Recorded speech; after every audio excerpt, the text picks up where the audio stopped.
How many of us at one point or another had an imaginary friend? They were all the rage at one point. Before social media, before video games, it was kind of a way just to entertain yourself. I actually never had an imaginary friend, but for a brief time, I had an imaginary girlfriend. It did not work out. But my neighbor friend from across the street, he and I would get together and we would play our imaginary spy game, our adventure game, where we'd go on these spy adventures. We'd end up saving the world.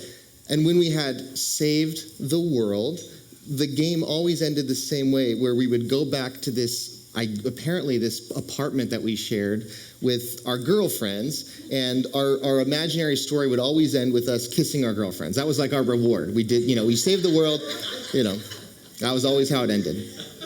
But what I remember and realized looking back at this story was that he and I were collectively imagining something together. And I realized that collective imagination is something that we all share. We all have certain ideas and images that we can all kind of conjure very quickly that we all tend to share. For example, if I were to ask any of us to conjure up an image of an alien, many of us imagine something like this. It's pretty easy, right? It's just a universal shared image. How about if I asked you to conjure up an image of a devil? I went cute for this one, but... Or if I asked you to conjure up the image of a rat that's really good at making pizza, probably this, right? Charles Cheese. But when I use that word imagine, I'm not making a commentary on whether something is real or not. I'm not talking about fake or true. The reason I use that word is because the root word of imagine, the basic, most intrinsic definition of the word imagine is to form an image of something, which comes from the Latin word imago. How many of you have heard the phrase imago Dei? Essentially, imago Dei means made in the image of God. And this is a Latin phrase that is often used to refer to the Genesis story when it says that human beings were made in the image of God. But for every imago Dei that we have, for every sense that we are made in the image of God, I also think that we make an image of God.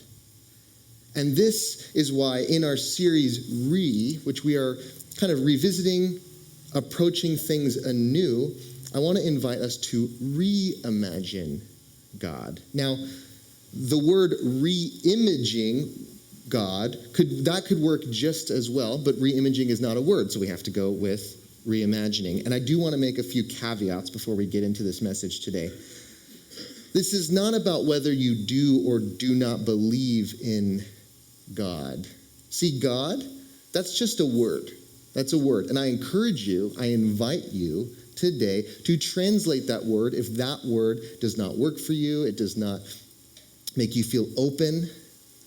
Translate it to the word universe, maybe ultimate reality, whatever works for you. But I give you permission to do that today. I also find it interesting that it's taken me 1 full year to actually have a message just devoted to the concept of God. I was a little hesitant. Today is actually the year anniversary of the first message I ever gave at Aldea, and so I think I just think it's funny that it's taken me a full year to actually have the God talk. But the second caveat I want to give is you might be asking yourself, why talk God? What's the importance of talking God when there are real things in this reality going on that matter, that there's real pain, real suffering? What does it matter what a person thinks or believes about God? But friends, I think that our ideas about why we're here, about what gives us meaning and purpose, how we frame reality, I think that those ideas have a massive effect on how we think. How we think has a huge effect on how we behave, and how we collectively behave creates our world. Third caveat is you might say today, well, Jake, my current view and framework around God, it works for me. It makes me a better person. It helps me be the kind of presence I want to be in the world. And to that, I would say, fantastic, that's amazing, I support that.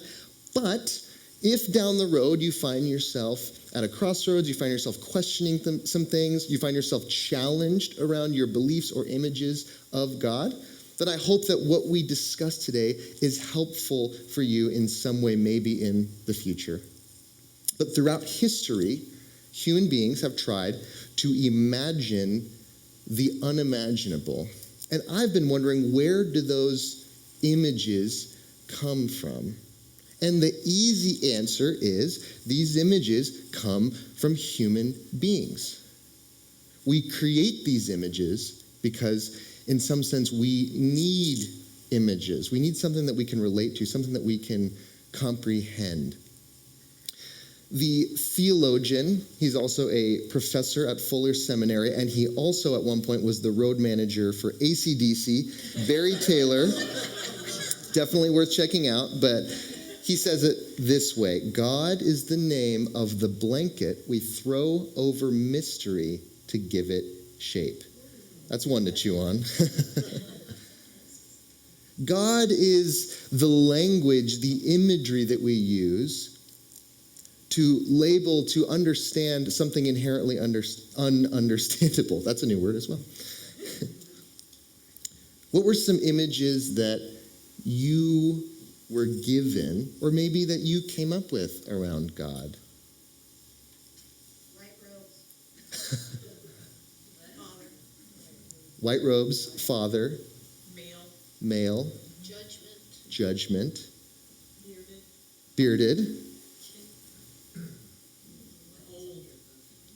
Old white. Creator.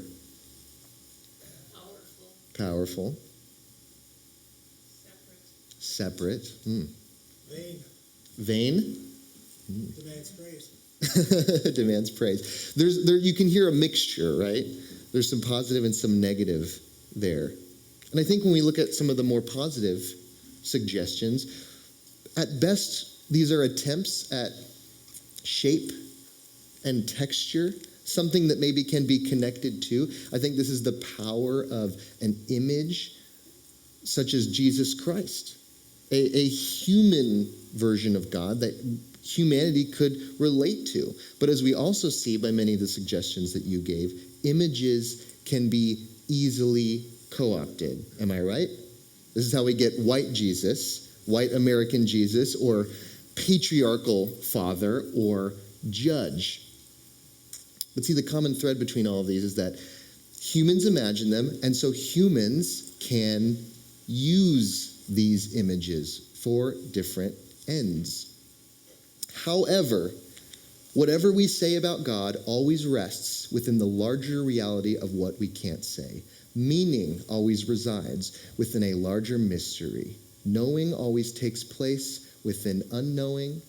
Whatever has been revealed to us, surrounded by that which hasn't been revealed to us. This quote comes to us from Rob Bell, and it's actually from his book, What We Talk About When We Talk About God. That's a mouthful. I don't know how that all fits on one page, but so today, what we are going to be exploring is this idea that we can have our images of God, and yet maybe we can move beyond them. Maybe when we talk about God, we are talking about something that transcends our images and yet can in some way include them. And so today we're just going to look at a couple of concepts and ideas that might help us expand our view. And I truly want to invite you to take them or leave them, to take what works for you, to discard what doesn't work for you, and just let this be something that you might interact with today. But this first concept or framework that we're going to explore is this. What if, when we talk about God, we are talking about a whole of which everything else is a part? Wholes and parts. And to do that, I want to give you maybe a word that might be new to you today, but this word is holon. And holon essentially means a building block of reality. How many of us know that all stuff is made up of other stuff? Yeah? When I was a kid, we had a beanbag chair, and one day it got a hole in it, and the bean started coming out, and it just kind of broke the illusion for me, you know? Like, I knew it was a beanbag chair, but I didn't really think of it as a bag of beans. And then one day, it reveals itself for what it is. But yes, all stuff is made up of other stuff. We know this. But what if all stuff is a part and it is also a whole? Integral philosopher Ken Wilber talks about a holon in this way. Every holon is not only a whole, it is also a part. And as a part, it has value for others. It is part of a whole upon which other holons depend for their existence. But you still might be asking, well, what exactly is a holon? What is this thing that is both a whole and a part? Let's start with our bodies. When you think about human life, or actually all life for that matter, one of the smallest aspects of this life that we might conceptualize is a cell. We are made up of trillions of cells. But each of these cells are also a universe unto themselves. They are a part of something much larger, and yet they are also a whole unto themselves. They contain within themselves many parts. But these cells come together, and they form, potentially, organs. And these organs are this whole, intricate, beautiful thing. But it is also a part of something greater. It comes together and perhaps forms the human body. And you and I, we are this beautiful, intricate whole. And yet, we are also part of something greater. We come together and we form communities. This is Tucson Meet Yourself last week. How many of you checked that out? Yeah. Tucson, it's a community. It's a whole, and yet it contains all these parts, and yet it is also a part of something greater. If we skip past from city to county to nation, we eventually get to our world, that you have all these different parts that come together to form our world, but it doesn't stop there. Our world is just a part of something much greater than itself. It is part of a solar system, which is part of a galaxy, and it just goes on and on and on. But no matter how small we get or how large we get, everything is a whole, and it is a part, and it is all a holon. So reality is sort of like this collection of nesting dolls in which everything just gets larger. There's always a larger kind of nesting doll through which everything fits. And yet we must ask ourselves, at what point is it complete? At what point have you found a whole that is not a part of a greater whole? Is that what we are talking about when we are talking about God? It's time to think anew about the nature of the universe. This is a thinking universe, a self-solving cosmic organism, and we are all nodes or cells in this organism, providing our part of the collective answer. What if when we are talking about God, we are talking about that collective answer, that whole of which we are all a part of, and yet maybe it is that final edge piece to it all. It is that one true whole, which leads us to our second framework. What if, when we talk about God, we are talking about a source from which all things arise? The law of conservation of mass states that matter cannot be created or destroyed, which essentially leads us to this idea that particles that were there at the beginning of the universe, at the Big Bang, those particles are still around today. They are in you and I. We all contain pieces of that matter which has always been here and will always be here. And that every holon that we might encounter is really just a rearrangement of the matter, the particles that have always been here. And from this vantage point, there is nothing that you could encounter in this life that is not from the same place or is not made up of the same things as you. So you and a blobfish, you come from the same place. You're made of the same stuff. Have a little love. Just take that in for a second. That's a real thing. That's here on earth with us, okay? Not even that, it's not even that far-fetched. You can go to an aquarium and see one of those. Comes from the same place, made up of the same stuff. But what does this actually mean for our lives? Well, you and I, we engage in something called duality, which is where we go, well, this is good and this is bad. I'm cute, a blobfish is not cute, you know. I want this, I don't want this. And we often, maybe even subconsciously say, this is divine and this is not divine. We might call this the denial of the divine. And again, the divine, just like God, it's just a word. It's a word that's pointing to the transcendent, that which we might feel is sacred or greater than, but we split and we deny. The author Paul Selig says, the denial of the divine is the only real problem that we face. And what I think he's saying is that every problem in our world, in our lives, it actually stems from this duality that we say, this is good, this is bad, this is divine, this is not. These are the people who are in, and these are the people who are out. Now, this can be a very difficult dynamic to try to change. It can be very hard because that means that your greatest hero and your worst enemy come from the same place or made of the same things. Calling one divine and one not is that denial. Mother Teresa and the people behind the 12 spam calls I get every day, they're from the same source. And this, friends, this is the non-dual perspective. That we are the ones that split, that deny, that choose to categorize what's in, what's out, what's divine, what's not. But yet, if we were to let that go, we would see that maybe that's not the whole truth. Maybe there is a greater reality behind it all. The Christian mystic and theologian Meister Eckhart says this: the eye through which I see God is the same eye through which God sees me. My eye and God's eye are one eye. One seeing, one knowing, one love. And that eye sees the person who invented Crocs with love, with incredible compassion.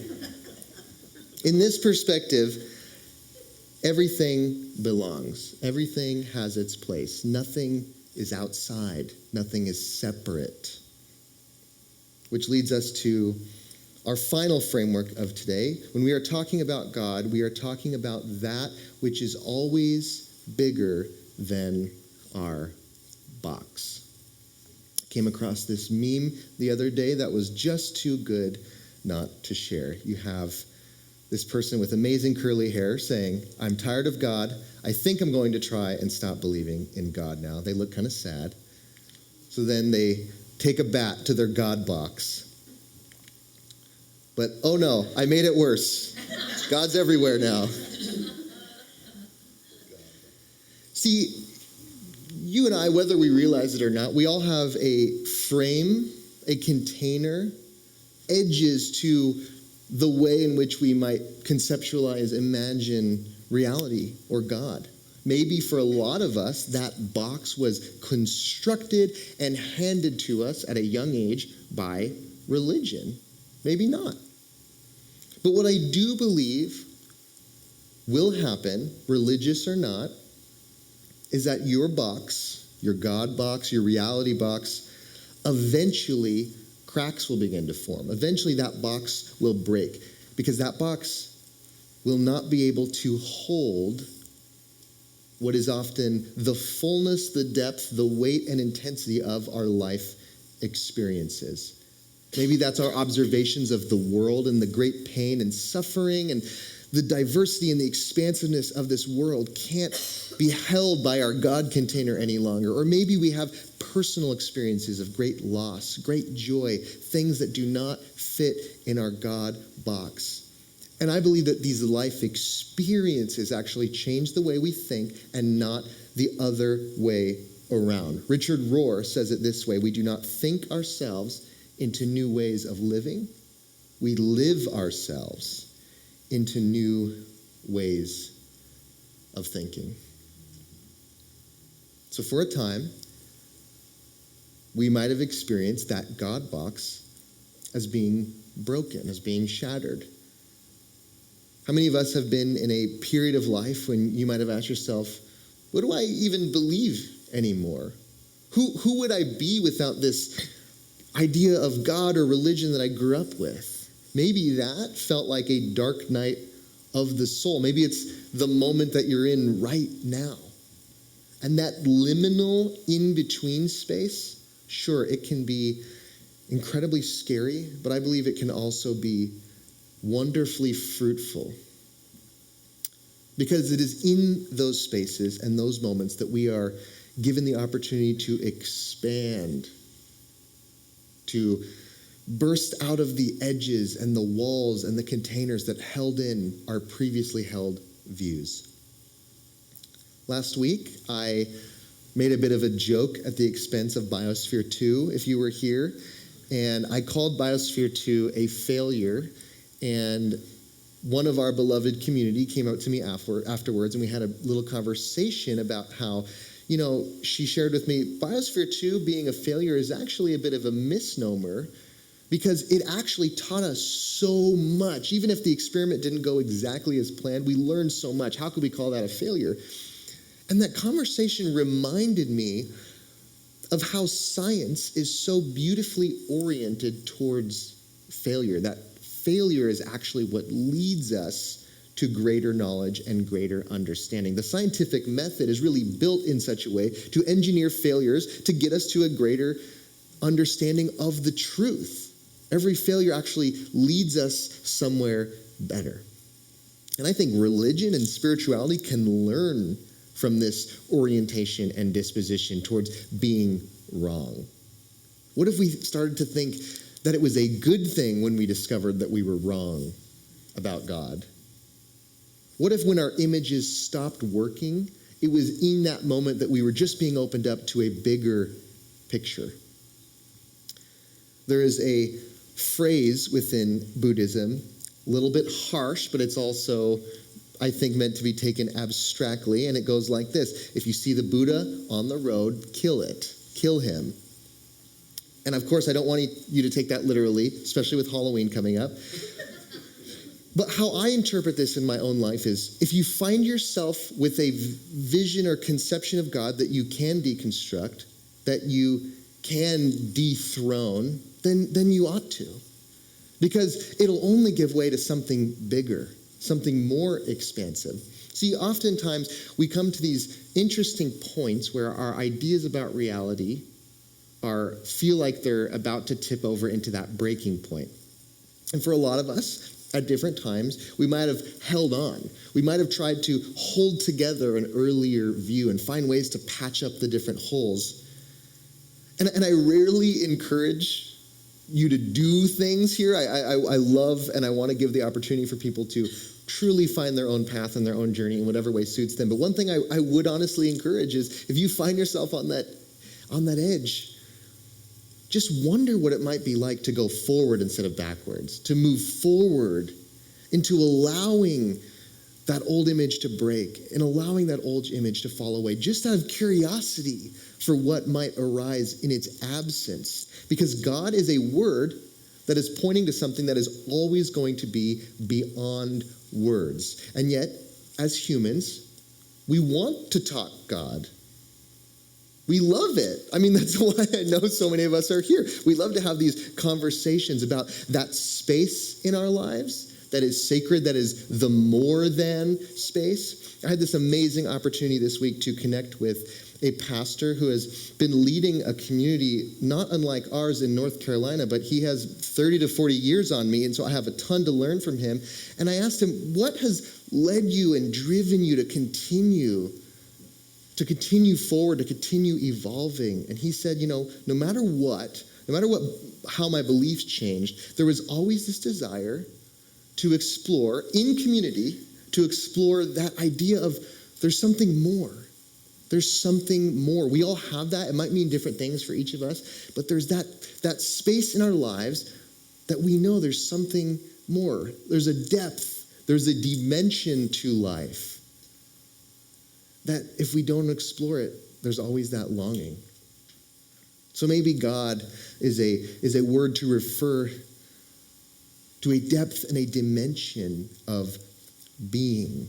Like that time when you went camping and you sat out under the stars. Maybe you were able to actually see the stars clearer than you ever had in your whole life.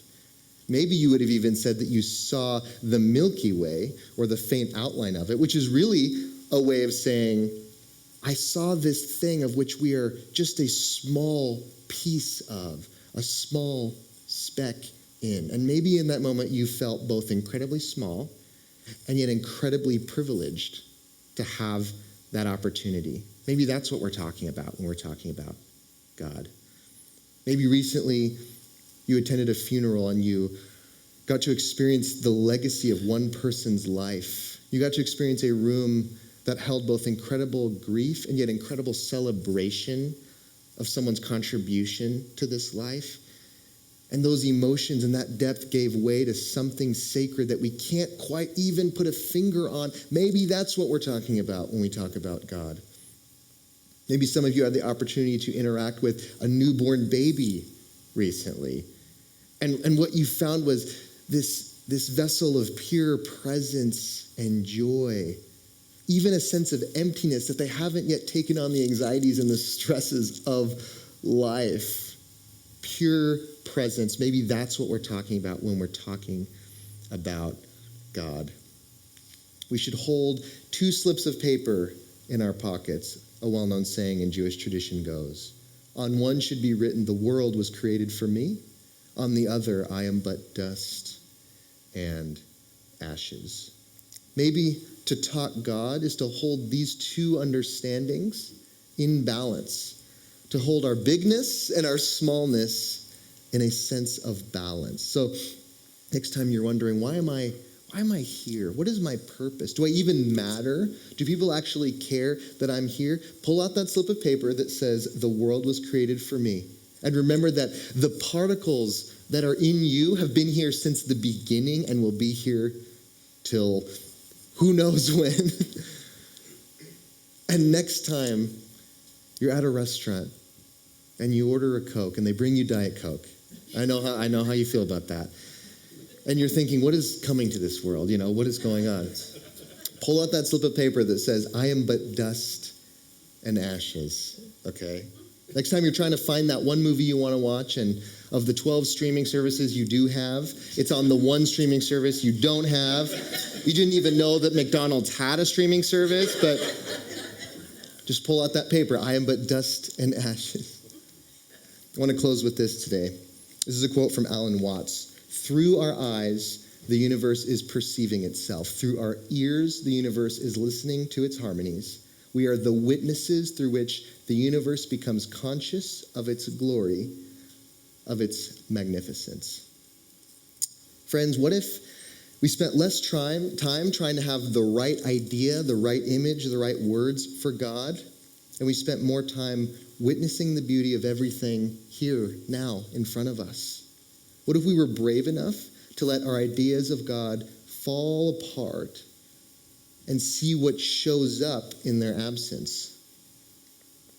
Maybe then, when all of our ideas, all of our old images are seen for what they actually are, just blankets, just attempts to give shape to mystery, to that which is always beyond us, maybe then we will actually be brushing up against something worthy of the word God.